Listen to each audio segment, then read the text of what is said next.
So we are now in Glencoe, which is a 2-hour drive north of Loch Awe, which is obviously the island we stayed on last night. And we've just put the tents up on the Red Squirrel campsite, which is really pretty actually. And we're just going for a nice walk. Tomorrow we're going to be doing, what's the name of the walk we're doing tomorrow? The Lost Valley in Glencoe. The Lost Valley in Glencoe. Yeah, the Campbells massacred the MacLeods.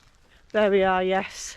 And what was the sign? It said no hawkers or Campbells in the pub we just went into. Hawkers being the gypsies and the Campbells being... the people who massacred the MacLeods. The people who massacred the MacLeods.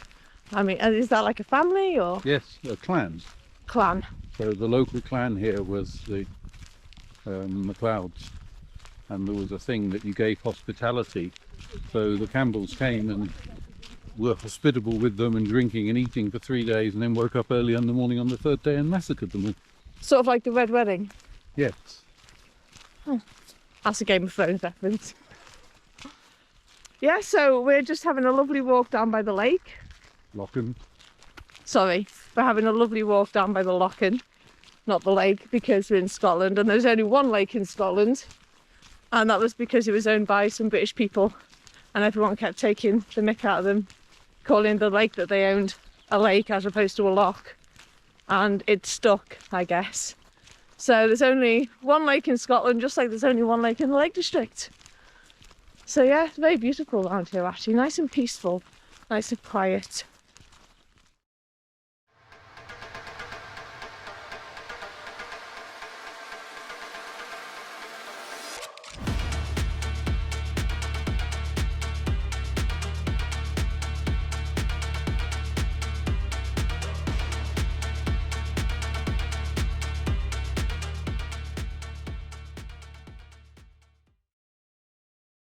We are now wandering over onto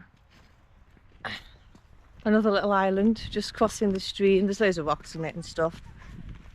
And just having a wander around the campsite, which is kind of cool, not gonna lie.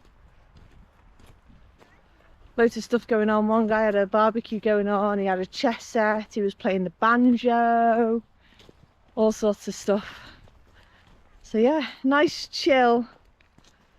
Very different vibe to us being alone on an island, and far nicer weather as well, although it has been raining all day. But as you can see, the sky's now turned blue, which I'm really excited about. So hopefully by the morning the tents will be dry, because we got absolutely drenched last night. Not in the tent, well, I did. So you know that square that goes on top of a tent, you know, because the top of the tent quite often has like a net bit on top. I forgot to put that on the tent when I put the tent up last night. So when I got into the tent, there was a massive puddle right in the middle of the tent where it had rained through the netting on the top of the tent. I was like, whoops. So I had to dry that up before I could go to sleep last night. So now I have no towel left because my towel is soaking wet. But it is what it is. I don't think I'm gonna have much use, because we're only staying tonight and then tomorrow we're going back to Michael's. Ooh.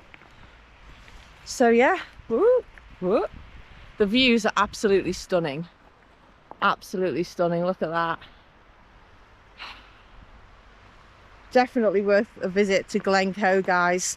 And fun fact, this area right here, a lot of it is the background for Prisoner of Azkaban, because they built a lot of the stuff for Prisoner of Azkaban here. It was Hagrid's hut. They built the bridge, you know, the bridge that leads up to the castle. And apparently this was 2003. All the cast could be seen. Look at that river right there. Look at it. So yeah, got to visit the set of Harry Potter while I was at it, which I wasn't expecting.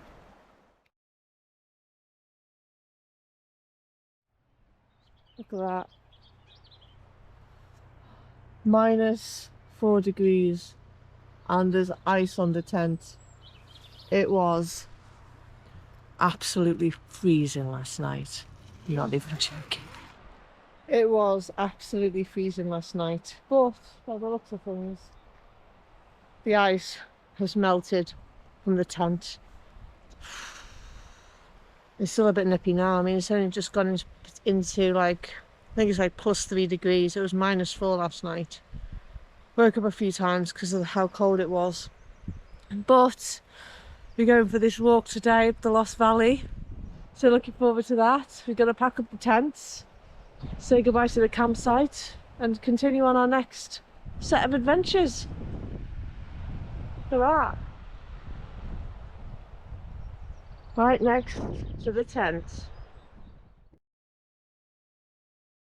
So that up there is Anak Ridge, and that is longer and more dangerous than the Cribgoch Ridge in Snowdon, but people still do it. And as you can see, it kind of looks like there's ways to get down, but there isn't. Once you're up, you've got to go the entire length really, because there's no way down. So that's where people get into trouble. That's how people die. It's quite famous, that ridge. It's a climber's bucket list item. And we're about to start the walk, and we're going up there, over there, 4.5 miles round walk. So yeah.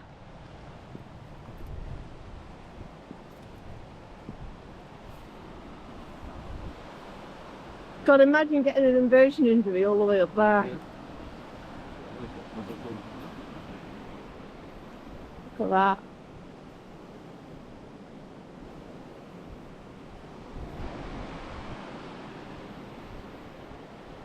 Remember what this is? These bushes. Beautiful. You know what these bushes are? No, go on. Blueberries. Are they really? Millions of them if you come in the summer. Wow. Let's have a game of Where's Wally. 2 climbers up there. Look like they're about to go directly up that rock face. Getting prepped and ready to go. We're in the way. We better keep moving up here because people want to get past. So we made it. We are in the Lost Valley of Glencoe, and we are completely surrounded on all sides, as you can see, by mountains. So it's really cool. It used to be an old quarry, I think. It didn't take as long as I thought it would to climb up. Maybe it took, well, I think it took less than an hour actually to get to the top. But definitely worth doing. If you're not used to hiking, can be a bit tricky in places. But I had no issues, and I don't think most people will have issues.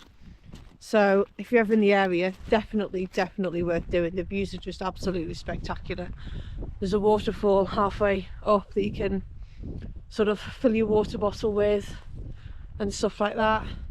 We've just had our lunch, gonna have a bit of a wander around and then head back down. It is so unbelievably peaceful up here. It really is. A little bit windier, so I'm not sure how the audio is going to come out for this video, but it's absolutely stunning. There's quite a few people, a lot of Germans, and Michael said that apparently the Germans absolutely love Scotland. He gets loads of German couch surfers, and half the people we saw in Scotland, like tourists, were speaking German. I guess it's part of the culture, you know, a couple of people come and then they tell their mates, and before you know it, it becomes part of a cultural thing that a lot of people from Germany want to come to Scotland. I heard 2 lot groups speaking French, 1 family was speaking Spanish, and everybody else was speaking either German or English. So that's the demographics. So yeah, coming on this trip, on this walk, is definitely highly recommended. The views are stunning. Like I said, bit of a scramble in places, so if you're not used to hiking, I don't know, well, I suppose you could play it by ear, couldn't you? And there's a lot of ridges around here. A lot of people like to do the ridges, but obviously they're incredibly dangerous. And considering somebody fell off Cribgoch the other week, you know, it does happen. People do slip off and stuff, especially on windy days. It's not actually that windy right now, but it's just You can even, if you wanted to, go up that path right there, and it takes you all the way up and over that ridge and onto the next valley and onto the next road. But obviously you'd have to have another car parked on that road in order to be able to get back. We're just sort of going back the way we came, and we're going to be getting the drone out. So yeah, the drone is coming out, so I'm gonna have a play, gonna have a little fly, see if we can get some decent footage.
We are coming back a different way. It wasn't intentional, but we're here now and we've got quite the scramble ahead of us. But it's all fun and games until someone breaks an ankle. But that's not going to happen. You know what this reminds me of? You know that scene in Frozen? He's a bit of a fixer-upper with all the moss. I've had to climb over all this. You know, he's a bit of a fixer-upper. That song reminds me of that. Let's see how well we're going to fare getting over this. The other path is up to our right suddenly. Ah, this way's more fun though, isn't it? It is. Oh, I like this. I do. It's nice having a bit of What? your heart beating, thinking, Nice to have a bit of adrenaline, isn't it? There's nothing quite like a near-death experience to get the adrenaline going, is there, Michael? Ooh.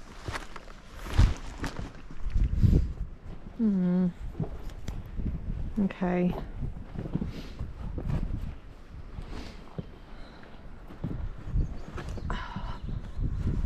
Okay. Oh, shit. to a sheer rock over about 300 metres. Oh, you're talking about there? Yeah, just where those trees are. It'll be alright.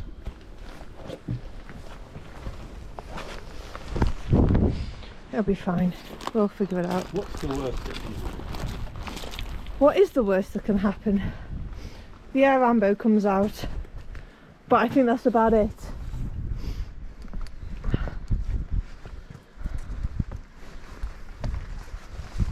Oh no, it's not actually a sheer drop over here. You can slide down. It's fine. Could be worse. I thought you were going to be telling the helicopter cruising. Oh, I'm just going to slide down that bit.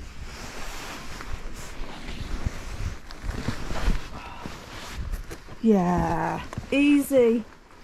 With my eyes closed. Oh, look at that. We've made it to the bottom.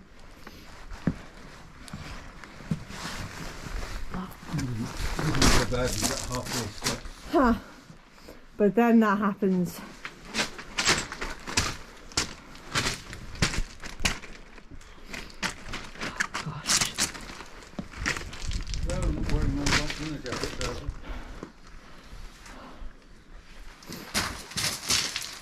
Look at that, we've just come down, guys. Oh. If I die because I've got my GoPro in my hand, I hope people watching this, when it's peeled off my cold dead corpse, are grateful to the sacrifices I've made for their entertainment. Oops.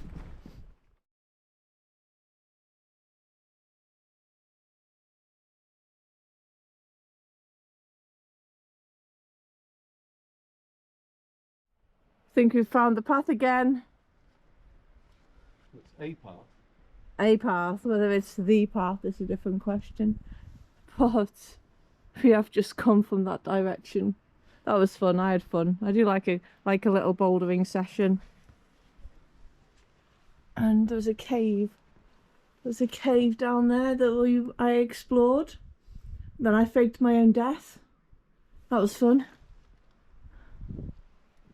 Just come down there and about to go down there.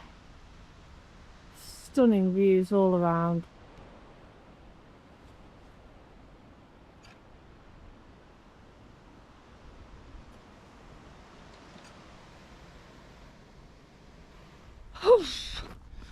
So we're nearly there. Car park's not too far away. It was 10 o'clock when we set off and it is now 10 past 1. So it's 10 o'clock when we started, 10 past 1 now, so yeah, it's over 3 hours and the car park's just in front of us. God, I'm sweating now. Now that we've come down, it's got a lot warmer than it was up there. Whew. So I think we're gonna drive back to Andrew's house, which is 2 hours south, because where we are at the minute, it's maybe half an hour or so drive from Ben Nevis. So we're proper up north, like. And then 2 hours back to Helensburgh on Loch Lomond. And then tomorrow morning, I'm gonna drive back for Steve's barbecue, my friend's barbecue, tomorrow in the afternoon. And with any luck, Michael's going to show me the house that he's building from scratch. Doors have just gone in apparently, so I'm super excited about taking a tour of that bad boy. Keep you updated. Hi guys. It is Friday evening and we are back at Michael's house. So I get to sleep in a bed tonight with heating.